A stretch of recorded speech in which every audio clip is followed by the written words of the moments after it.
च्या प्रश्नावरून खासदार अमोल कोल्हेंनी सत्ताधाऱ्यांना सवाल केलाय। सरकारमधील नेते कांद्याच्या प्रश्नासाठी दिल्लीला का गेले नाही असा सवाल खासदार अमोल कोल्हेंनी विचारलाय। तर सरकारमध्ये एक फूल दोन डाऊटफुल असल्याचा टोलाही त्यांनी लगावलेला आहे। 100 दिवस शेळी होण्यापेक्षा एक दिवस वाघ होऊन जगा असं हिंदू हृदय सम्राट बाळासाहेब ठाकरेंनी म्हटलं होतं, असं सुद्धा यावेळी अमोल कोल्हे म्हणाले।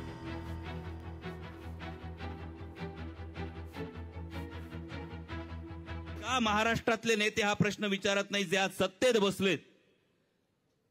म्हणजे जेव्हा मंत्रिमंडळाचा विस्तार करायचा आहे घाईघाईने दिल्लीचं विमान पकडता येतं, जेव्हा पालकमंत्री पदाचा तिढा होतो तेव्हा घाईघाईने दिल्लीचं दार ठोठावता येतं। मग आमच्या शेतकऱ्याच्या प्रश्नासाठी तुम्हाला दिल्लीची वाट का दिसत नाही, हा कळीचा मुद्दा आहे।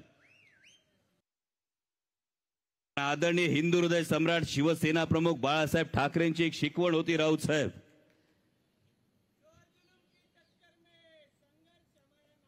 100 दिवस शेळी बनून जगण्यापेक्षा